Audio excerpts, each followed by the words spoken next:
প্রধানমন্ত্রীর একই পদে মানে কয়েকটি পদে থাকাটা নিয়ে কিছু প্রস্তাব এসছে। আপনারা আগে জানেন, এটা অনেকবার ডিসকাসড হয়েছে যে একই ব্যক্তি প্রধানমন্ত্রী, সংসদ নেতা এবং দলীয় প্রধান এই একাধিক পদে থাকতে পারবেন কিনা।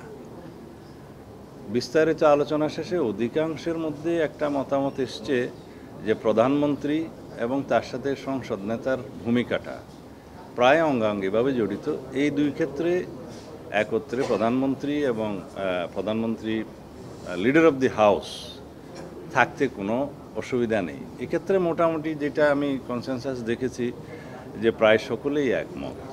কিন্তু দলীয় প্রধানমন্ত্রী হতে পারবেন কিনা এই ক্ষেত্রে কিছু বিতর্ক হচ্ছে।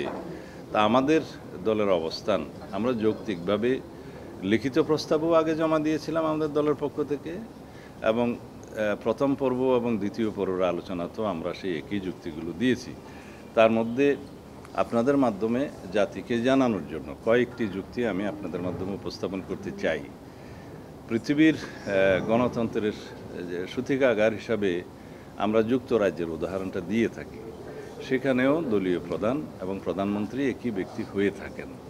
কয়েকটি দেশে মাঝে মধ্যে এটার ব্যতিক্রম হয়ে থাকে, তবে সেটা সংসদীয় দলে যারা সরকারি দলের যে পার্লামেন্টারি পার্টি হয় সেই পার্টি ডিসাইড করে যে পার্টি কাকে প্রধানমন্ত্রী হিসাবে সিলেক্ট করবেন।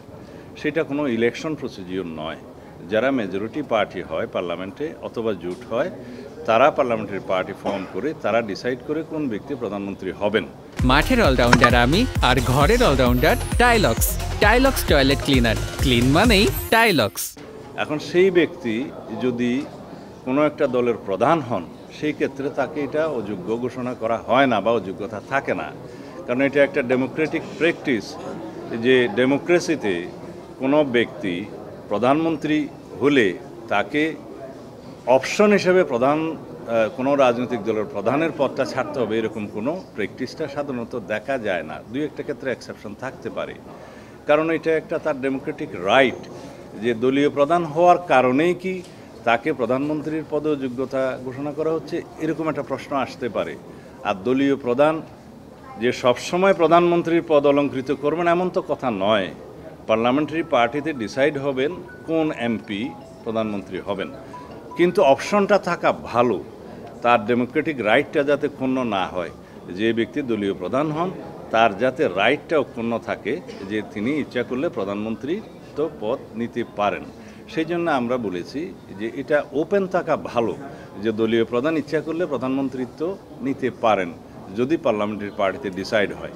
আর যদি পার্লামেন্টারি পার্টিতে ডিসাইড হয় যে তাকে প্রধানমন্ত্রী করা হবে না, অন্য একজনকে করা হবে, সেইটা পার্লামেন্টারি পার্টির ডেমোক্রেটিক রাইট চর্চা, সেটা ওপেন রাখার ক্ষেত্রে আমরা আমাদের সাজেশন দিয়েছি।